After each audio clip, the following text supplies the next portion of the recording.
why is it necessary for us to practice another religion in spite of various other religions in this world? We must understand this. Of course, we always try to justify our own religion without studying, thinking, analyzing and understanding. Because that is our religion. The followers of every religion does the same thing. I try to promote my religion. I try to justify my religion. I try to glorify my religion. But I do not know anything about my religion. Because of that concept of mine, my religion. Now all the others, the followers of various other religions, try to introduce their religion. Any rubbish in the name of religion. The idea is our religion. We must introduce our religion. But there is nobody to analyze and understand whether there is truth or reality in that particular religion. The big battle, unhealthy competition, jealousy and hatred, discriminations, all these things take place because of that concept of I or my religion. These are not religious discrimination. The concept of our religion. Anyway, let us try to find out whether the Buddha has contributed something which we cannot find in any other existing religion or existed during the Buddha's time. This is more than 2,500 years ago. I think you have heard. At that time, there were more than 62 religious cults and creeds or denominations in India. They had more than enough religions. So in spite of all these religions, why? The Buddha wanted to introduce another religion. Because people were not hard up with religions. And today also, here in this world, people are fighting and organizing various religious competition, challenges, because we have more than enough religion. In simple language, if I say, today people have no peace because of religion. People create more discriminations and differences because of their religion. There are certain countries where there are no religions. They also live as human beings, not as barbarians. Good qualities, virtues that we talk, such as honesty, kindness or compassion, charity, morality and harmony and cooperation and understanding, they also maintain all these good qualities. They also practice charity. And then, what is that extraordinary characteristics or the development that we can prove according to our respective religion that we have cultivated? We can see we have more discriminations because of religions. But in those countries, they never face this problem. No religious discrimination. They never try to discriminate or condemn or accuse another religious group because they have no religion.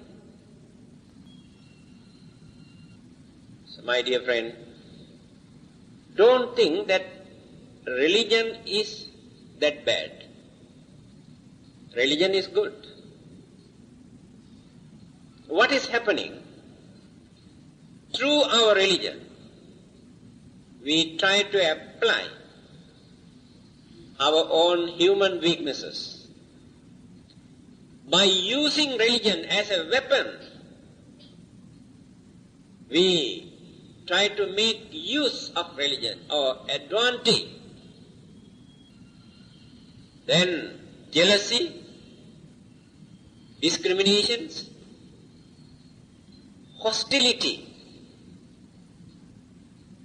impatience we develop. These are our own weaknesses. This is the way how we have polluted the good name of religion. To adapt any of those evil, harmful, unhealthy attitude, to discriminate others. That is why many people say religions create more harm than good to mankind. Religion encourages people to harbor more jealousy, hatred, discrimination. Now what is happening to religion?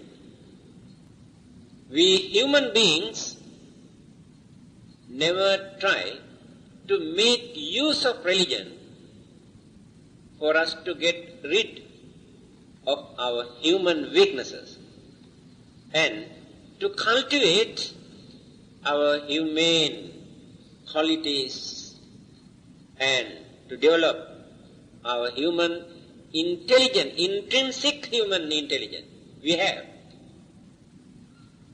Without doing that, we cling to something else by using the name of religion. We abuse, we disgrace our human dignity. We surrender our intelligence and education when we come to practice religion. We are ready to follow or to practice any kind of ridiculous, meaningless practices in the name of religion. This is the danger. Now let us come back to the Buddha. What he really wanted to do and what he preached when people were practicing or leading a religious way of life in that way. Now let us take item by item. At that time, even today, human beings never realized that we have potentials, abilities for us to find out the aim of our life, the purpose of our life, without depending on another supernatural living beings. This is our weakness. We always believe that there is someone above to control us, to punish us, to reward us. This belief is based on our human weakness. Because we have not learned the nature of human mind. This is the important point the Buddha wanted to tell us. Don't surrender yourself to another person. If you do that, it clearly shows you have not cultivated, developed the nature of human life, the nature of human mind, because only a human being can develop this mind up to the maximum level. Nobody else. No any other living beings in this universe. So the Buddha wanted to tell us, without depending on others, you must try to cultivate. Example, he says, the followers of all the other existing religions divert, focus their mind towards and outwards external agency, authority, power, thinking that worshipping, praying, offering towards some sort of external powers and authorities and sources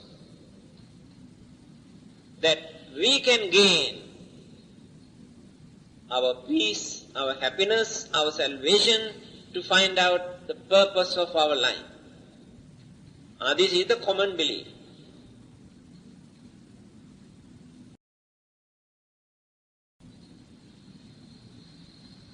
The contrary, the Buddha says, there is nothing for you to gain from external sources.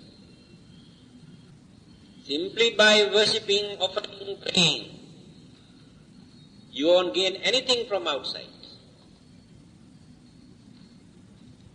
Your duty is to get into your own mind.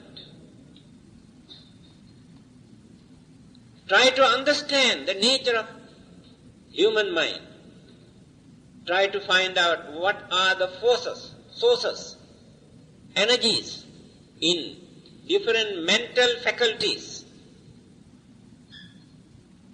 Then he introduced the method how to do that. So without focusing our mind towards an external object, we divert our mind. Towards what? We have a storehouse of consciousness that we have accumulated life after life. And these are the things or the energies that we are going on expending and expending and expending, again accumulating and accumulating. The more we exist, either as human beings or animals or devas or a spirit or any other form, we are going on spending what we have accumulated in that subconscious mind. Again we are going on accumulating, recharge the battery. How do we do that?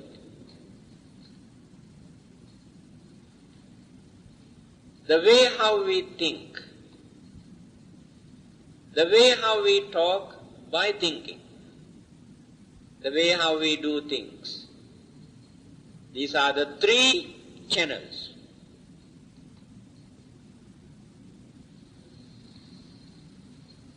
On the other hand,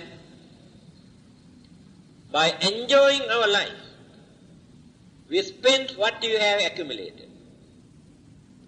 Sufferings, physically and mentally, we are spending. Or the bad karmas that we have accumulated, suffering is the effect the way how we experience what you have accumulated. Enjoyment, peaceful life, prosperity, healthy life.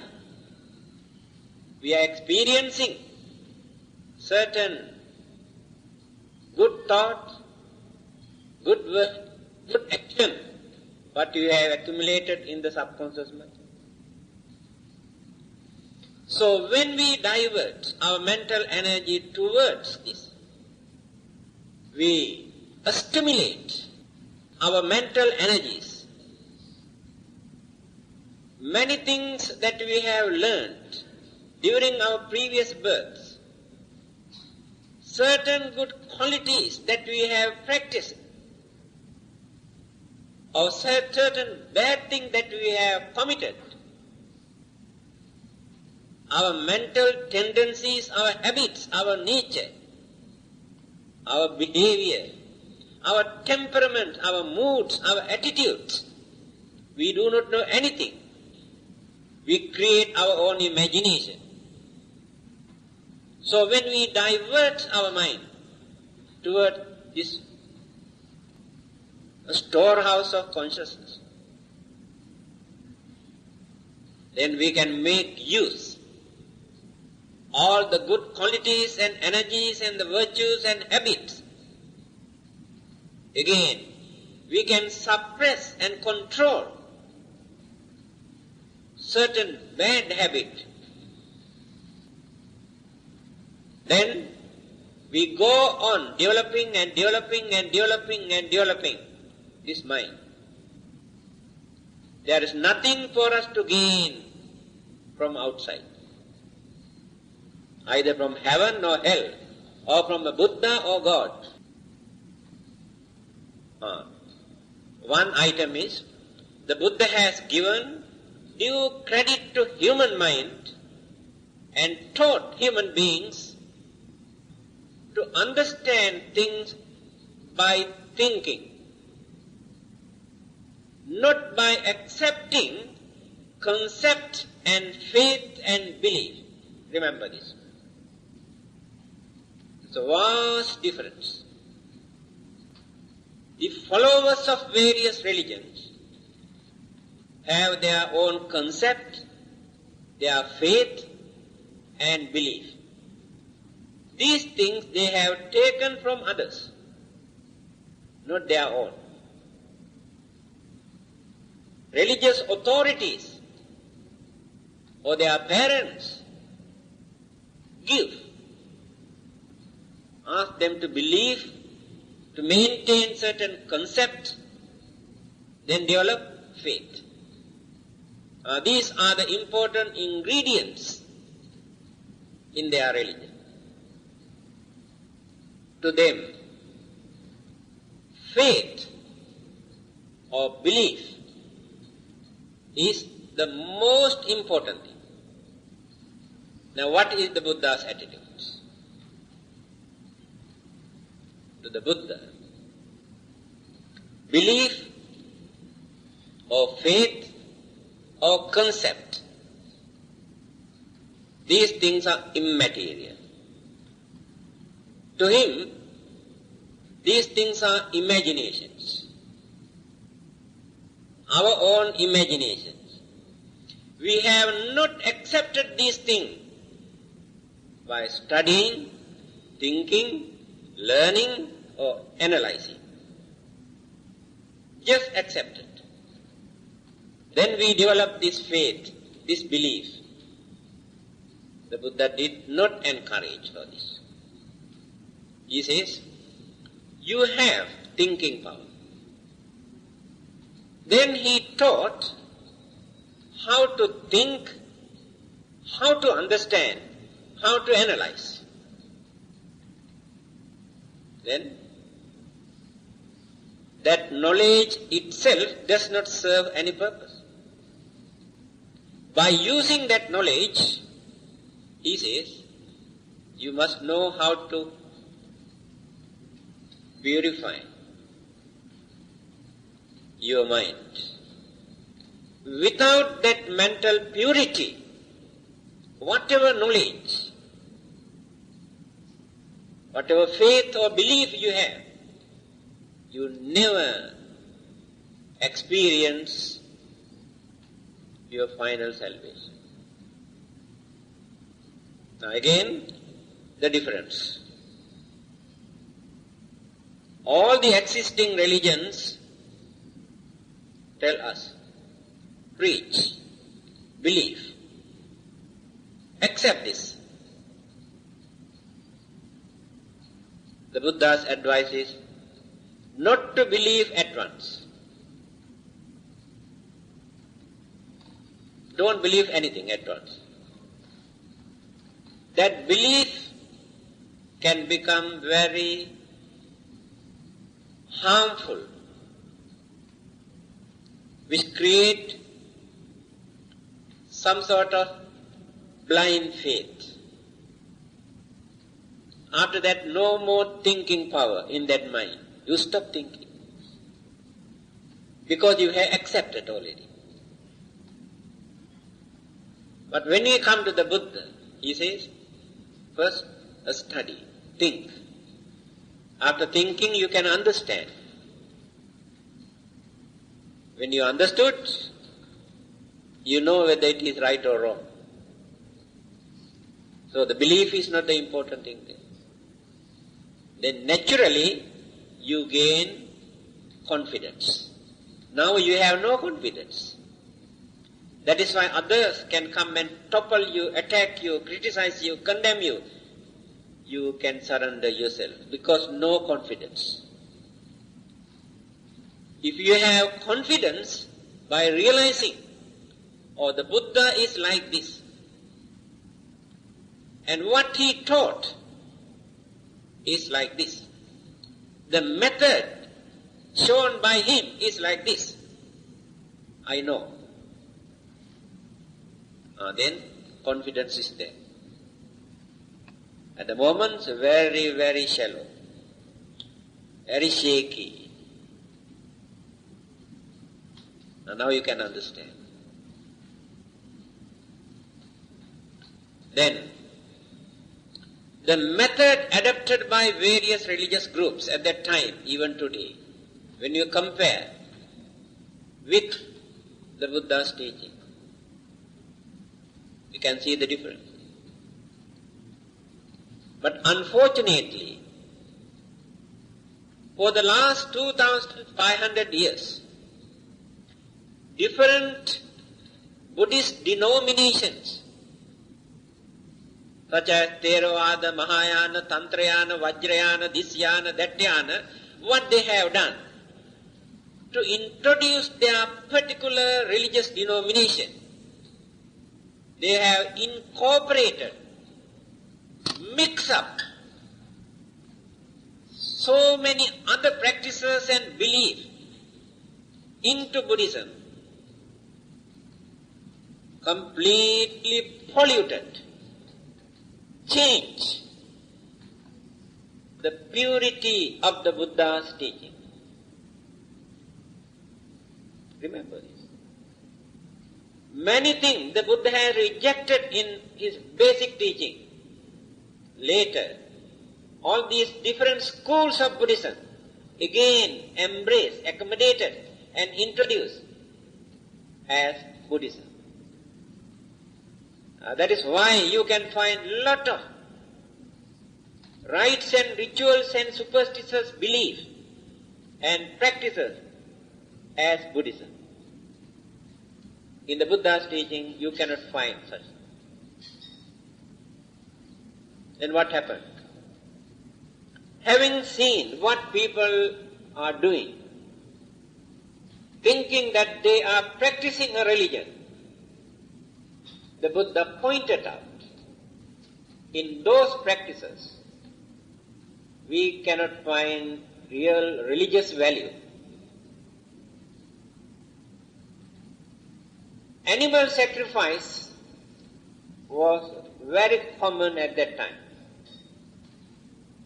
They burned, they slaughtered animals to please their God, thinking that they can receive the blessing for their protection to get rid of their problems and sicknesses, misfortune, sacrificing all these animals. In every religion, even today, into a certain extent, animal sacrifice can be seen. The Buddha has completely rejected, refuted, and advised not to follow this method as a religious practice. That is what the Buddha taught. Another method. Having seen that people torture their own physical body, thinking that they can get rid of the evil effect, bad effect of the bad karmas or bad deeds that they have done during this lifetime. The Buddha says that is not the method. By torturing your physical body, you won't be able to get rid of the bad effect or the bad karma that you have done. He says, physical body is not responsible for your bad deeds. Although you use this physical body, your mind is responsible.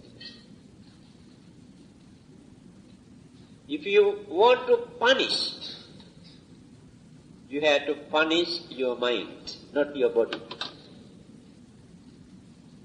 Then how to punish this mind? The best method is to arrest this mind.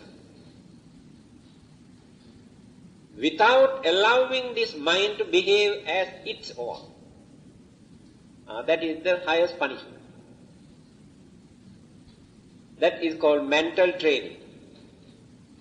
When you train your mind without allowing that mind to behave as it wants, you are going on training this mind. See the method introduced by the Buddha. So don't torture your physical body.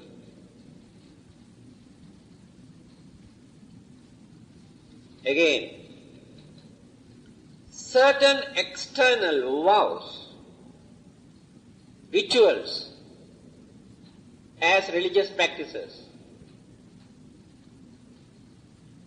These beliefs and practices were very common in those days. Today also we can see. Taking holy bath to wash away bad luck and sins. But still people believe this.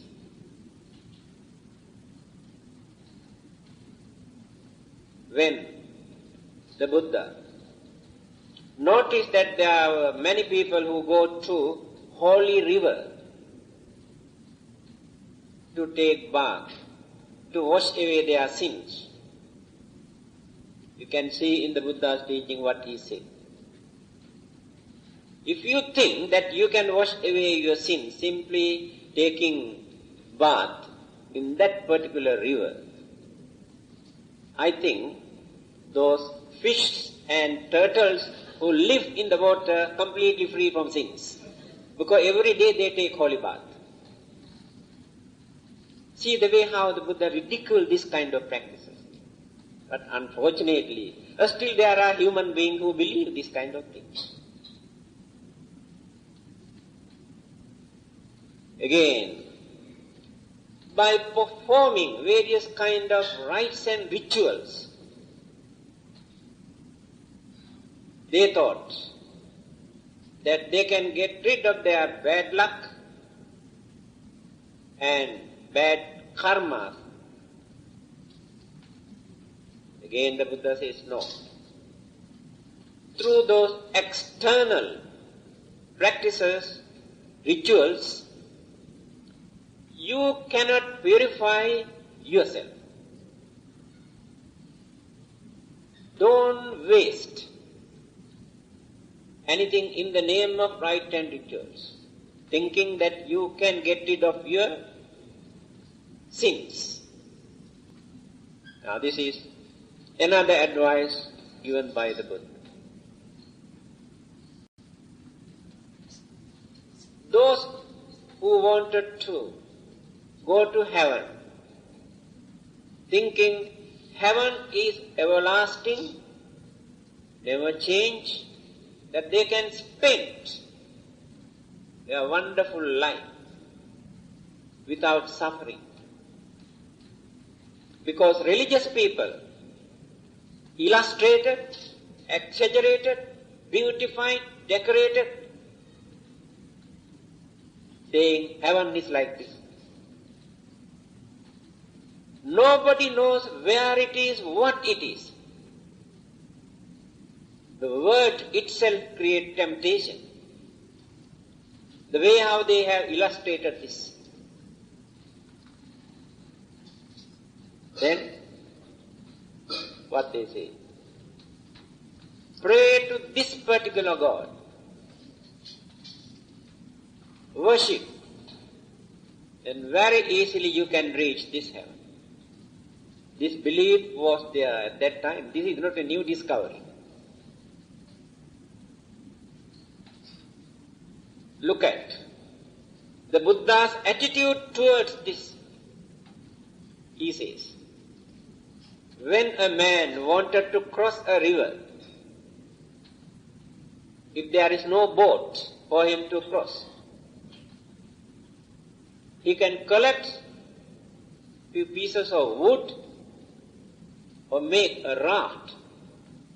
By using his own effort, he can cross this river. Without doing this, to cross this river, you kneel down here at this bank of the river and pray, asking the other bank of the river to come to you so that you can cross the river. Praying to somebody to go to heaven, the Buddha says exactly like this. Through the influence of another person to go to heaven. The Buddha says it is impossible. But you can go to heaven by using your own effort without depending on another person. Don't ask another person to carry you. The method was taught by him. Without praying to anybody, if you really want to go to heaven, because heaven is not monopolized, reserved by one particular religious group. It is open to everybody. Then what is the method? Very simple.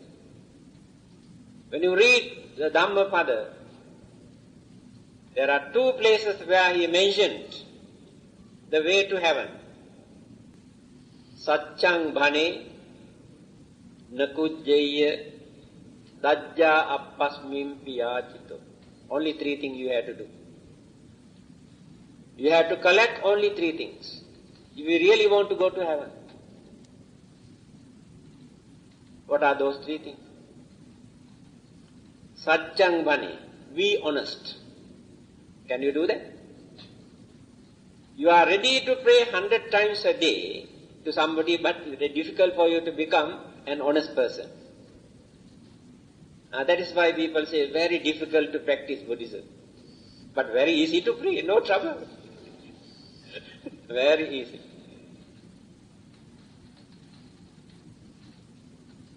Try to be honest. Nakujjaya. Don't show your anger. I see the way how Buddha has used a wording there. He knew it is difficult for you to stop your anger. Naturally, it arises. But here, what he says, don't show your anger to others. When you show your anger, you disturb others. You create very bad atmosphere. You create enemies. Lot of problems and troubles and difficulties and sufferings. So when you control your anger, then you get used to it. After some time, that anger won't arise. Slowly goes down and down and down. Control your anger. Third one, don't be selfish. Contribute something within your capacity, what you can, for the benefit of others. That means sacrifice something. There are various ways, not only donating money or food or clothing. There are many other things that we can contribute for the benefit of others, to relieve others' sufferings, without spending a single cent. There are many things that we can do for the benefit of others. If not, if you can live without disturbing others, that is the highest contribution. Wonderful service to others. No need to go out to do anything, but carry on your way of life without disturbing another person. That is a noble life. So these are the only three things. Be honest. Don't show your anger. Don't be selfish. You cultivate these three good qualities.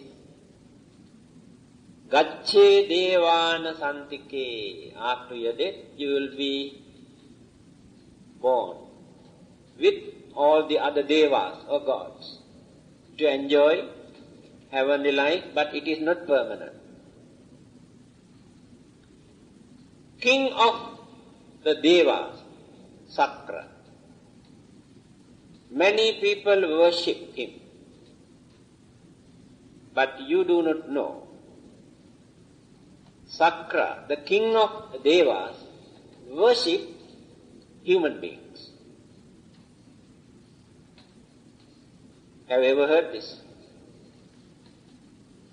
You worship him, but he worships you. But you must have these good qualities. He says,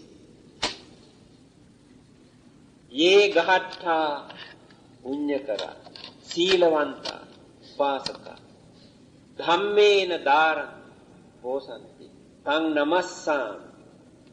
I respect, I worship those lay people, not monks. He is not talking about monks. Those lay people, I worship, I respect them. Who are those people? Ye gahatta punyakara. Those who perform meritorious deeds. That means do some service to others. Those who respect to others. I respect them. Siilavanta. Those who lead a noble life without violating others' peace and happiness. That is called Sila. Upasaka. This is a very big title for lay people. Bhikkhu, Bhikkhuni, Upasaka, Upasika. 4 groups. Bhikkhu and Bhikkhuni, monks and nuns. Upasaka and Upasika, lay devotees, male and female. Upasaka, male. Upasika, female. So those who lead a religious life, those who are trustworthy, those who lead a noble life, are known as Upasaka and Upasika. So Sakra says, their duties toward them by earning something in harmless way, blameless way. See the wording. Those who earn their livelihood in a respectable way.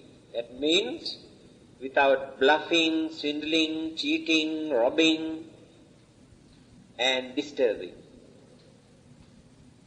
Can you do that? Then, by earning in respectable way, they look after their wife and children without neglecting them. I respect them. This is the sayings in the Buddha's teaching. How Buddha has appreciated, acknowledged and accepted this saying. Now you can understand the real validity of the nature of human life, human mind, human intelligence. But unfortunately, due to our ignorance, we do not know how to make use of, how to cultivate. We surrender everything. We worship devils. We worship ghosts. We worship animals also. See how we disgrace our human intelligence. We perform all sorts of rites and ritual ceremony, ridiculous things. The Buddha wanted to give this warning not to behave like this. I told you at the beginning, the main purpose of his mission, his religion, is to uplift human dignity, human life. He did not advise you to practice a religion, to lead a religious life, behaving like animals. You can behave as gentlemen. Not necessary to become slaves to your religion. Not necessary to become slaves to Buddha. He doesn't like it. He is not waiting there in the shrine room to receive your salute. That is not the Buddha's way of life. Of course, we like to respect him. We like to worship him. It's very good. Every time when we pay respect, we develop our confidence. If we have no confidence, we do not worship him. It is not an order given by him that you must worship him and don't worship another god. I hammer you if you worship another god. People say like this, what a pity. That is not religion. You can respect anybody, no harm at all. Any god, no harm. Founder of any religion you can respect, no harm. You never go to hell because of that. The Buddha will be very happy if you respect the other religious teachers, because he encourages people not to discriminate, not to show your hostility towards others.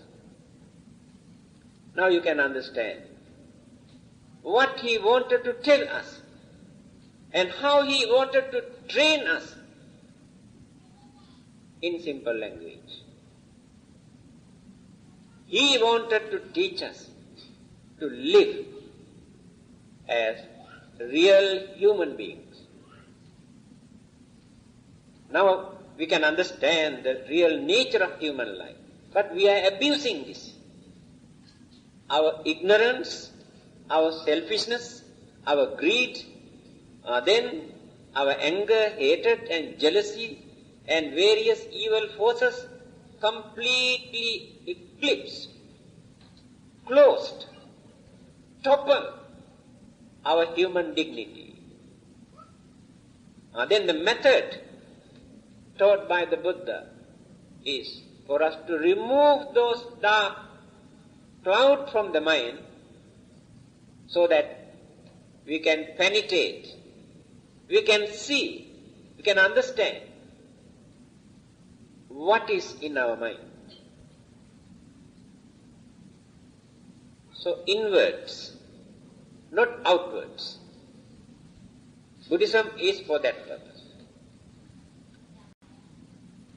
Again, discriminations, social evils, having seen how people have misled others, discriminated others, toppled others, he pointed out. Women, never in our human history, no any other religious teacher or social reformer or political leader had ever come forward to relieve or to give due credit or due place in the society or in religion. First time in the human history, the Buddha had done that. The women were not allowed to enter any places of worship, never allowed to practice any religious prayers or worshipping or offerings or recitals, cannot. Strictly prohibited. And never allowed to go out from their home or from the kitchen throughout their life. They never given any chance to learn any language. The Buddha had a very big battle. He had a very strong opposition party against him for giving this freedom to women. But he said it is unfair. They too have human mind. Later, all the others learn from this religion to give due place to women folk. This is the highest contribution what Buddha has done. Again, class and caste discrimination. They say, Chatur Varnang Maya Drishtang Guna Karma Vibhagasa, a well-known religious book in Sanskrit language. How they try to justify caste discrimination. It is in their holy book. They say God created human beings in three castes, four. Four groups of human beings divided into four castes. Kshatriya, Brahmana, Vaishya, Shudra. These are the four. Kshatriya, the rulers. The Buddha was born in that family. Rulers. Brahmana, teachers, masters, religious authorities. Vaishya, most of those business people. Shudra, laborers, coolies. God created them to carry on all this work. Therefore, Brahmins were created by God from his mouth. Kshatriya, the rulers, were created by God by using his hand through his shoulder. And Vaishyas were created by God from his stomach to work hard. Shudras were created from his leg, feet, lowest caste, to do hard work, laborers' work. This is the way how they try to justify. They say we cannot go against this. The Buddha had to fight. He said no. Very humorous language. The Buddha has, very seldom we can find this kind of sayings in the Buddha's teaching. I do not know actually whether these are his real words or later his disciples incorporated this. It is not rude, I think, for me to tell. It is in our Tripitaka. You see, as if the Buddha has said, if Brahmin says that they were created by the God from his mouth, but today we can see how Brahmin ladies give birth. See, this is in the Tripitaka. How the Buddha tried to ridicule this kind of belief. But we cannot see any differences that Brahmins come from one mouth and Kshatriyas come from another mouth and Vaishya and Sudras coming out from another mouth. Only one mouth for all of them to come out. Then the Buddha asks, is that the God? So it clearly shows the Buddha's attitude toward this caste discrimination. The Buddha had to condemn these social ills in the society. Remember, the Buddha was not a yes man. He had a lot of patience, tolerance, kindness, compassion, understanding, all the good qualities were there. But he was not a yes man. Whenever there is a mistake, when he come to know that it is wrong, he pointed out. That is his duty. That is the nature of enlightenment. There must be somebody to point out the mistake. Then, to find out the aim of our life, final goal. The main purpose of religion is to tell us, to teach us, to guide us, how to find out the aim of our life. Is there any meaning, any purpose? And why are we here? Who is responsible for us? Whether we are responsible or somebody else is responsible. This is a very difficult problem. I think the whole world is divided into 4 or 5 groups regarding this. Majority here in this world says God is responsible for our existence here. Whether we believe or not, this belief is very strong. We are here because of God. Another intellectual groups, some of them are not belong to any particular religion. They say we cannot satisfy. We cannot believe that there is someone who creates us. No reason. So according to them, here in this universe, there is very unbiased, universal consciousness. They use this word, universal consciousness. And all these existing living beings are the units, particles of that universal consciousness. Exist for some times and move here and there, just like puppets. And after ending their period or time here, again absorb into the same universal consciousness. That is the aim and the final goal. Intellectuals believe this. To them there is no God, no creator.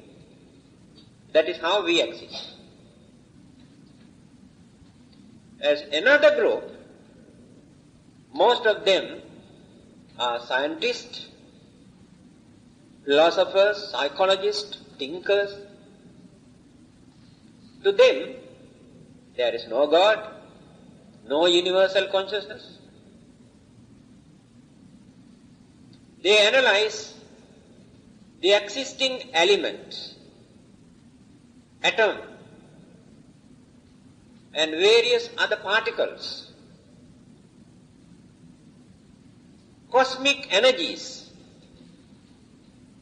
and various other known and unknown energies. So the combinations of all these elements and energies, because of their gravity and magnetic power, different shapes take place as human beings or animals or birds or snakes. So remain for some time. After their dissolutions of these elements, disintegration, again absorb into the same elements and energies. That is the end of it. See the way how they analyze.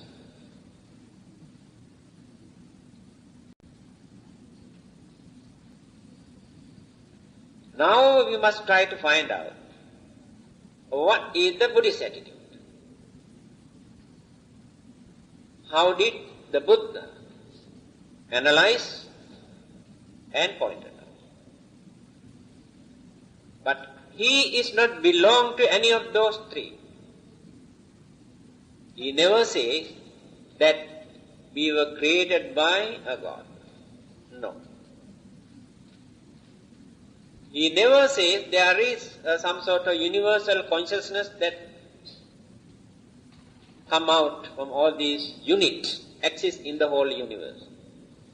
He never says that we are living beings, are simply a bundle of elements and energies. Then what did he say? He said there are 5 aggregates. There you can find elements and energies plus something else which others could not point out. He too admits 4 elements.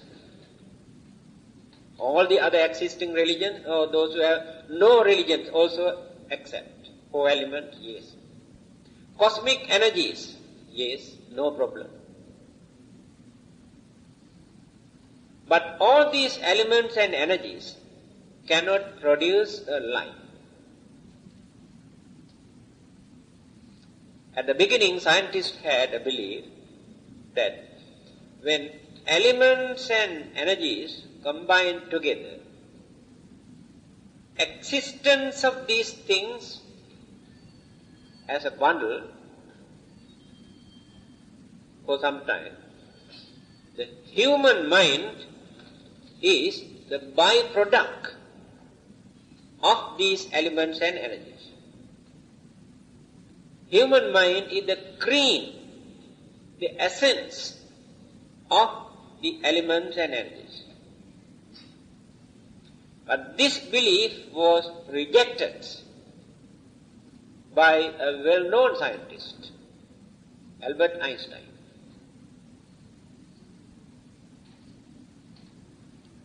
But his interpretation supports the idea what the Buddha pointed out.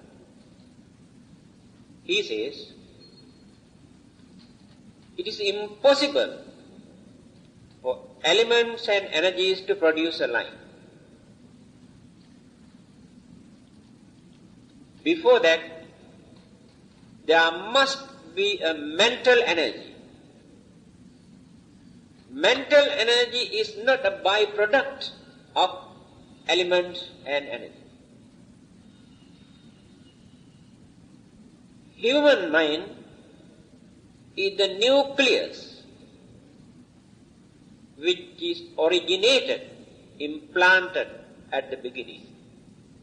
Then the elements and all the other factors and energies join together, mold, shape up a line. This is a scientific interpretation. Now let us come back to the Buddha. First started from mind and matter, two. These two you can find in other religions also. In Hinduism, also Prakriti and Purusha, just like mind and matter. Same idea. Chinese philosophy also point out combinations of two things, yang and yin.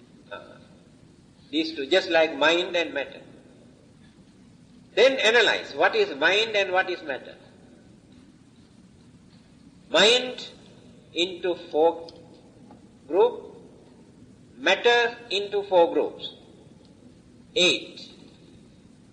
Now this is the Buddha's analysis.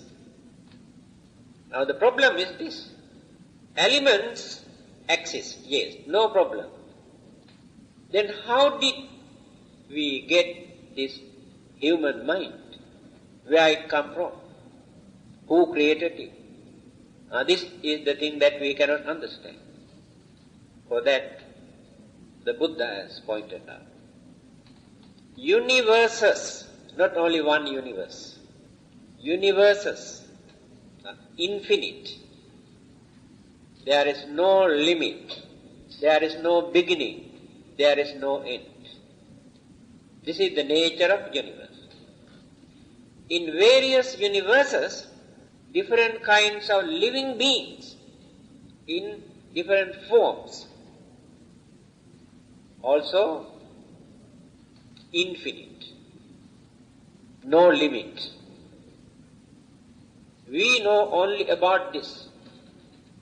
So the nature of the enlightenment is to understand how these universes exist.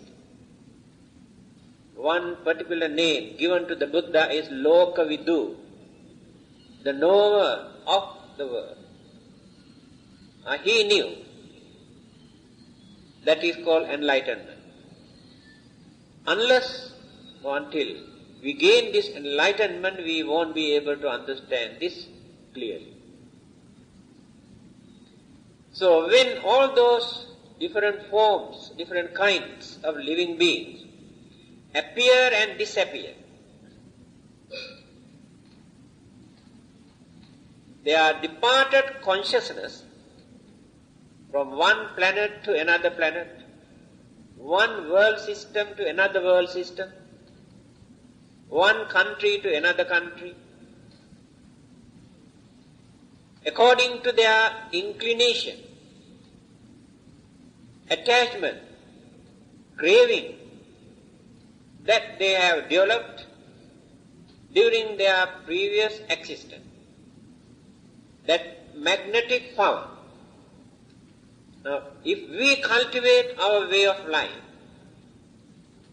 by molding and molding and molding our mental energies, after our death, our existence again or rebirth take place not only here on this earth,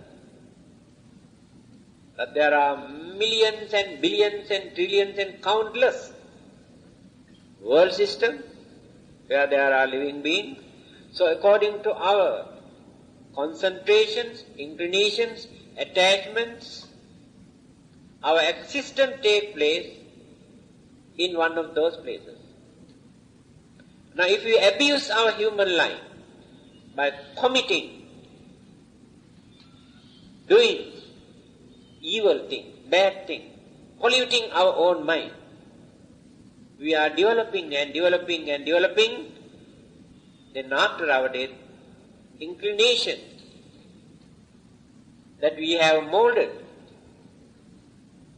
will be landed in a place where life can become miserable. We regard this as hell. Sufferings.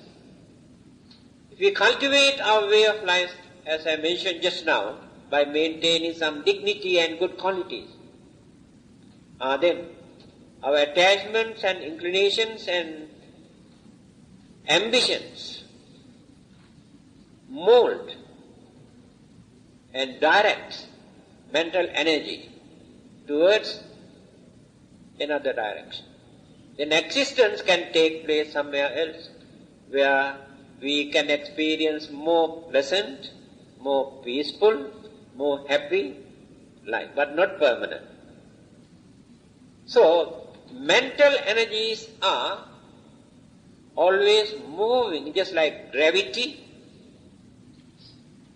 and the other elements come and combine with this individual consciousness. This is the way how the Buddha has introduced, but many people cannot understand. They say very deep, difficult to understand. Somehow or the other, one day we have to understand. So if we go on analyzing what the Buddha taught, now you can understand that he has gone very far away from all other existing religion. And his way of analysis, interpretations are entirely different from many existing religions. This is the answer to those who say all these religions are the same, utter rubbish. How can we say the same? You can say like this: the purpose of every religion is the same, right? The purpose of every religion is to tell you how to find out your final salvation. Whether the method is right or wrong, that is a different thing. That is the purpose. The purpose of every religion is to tell you how to live without disturbing others. Yes, every religion teaches you to do good things. No religion in this world that teaches us to do bad things. So every religion teaches us not to do bad things. That is not the final analysis of a religion. Because there are many others who do a lot of good things without religion, who keep away from bad things without religion. If the purpose of religion is only that much, that purpose is very poor. Because people can do this without depending on religion.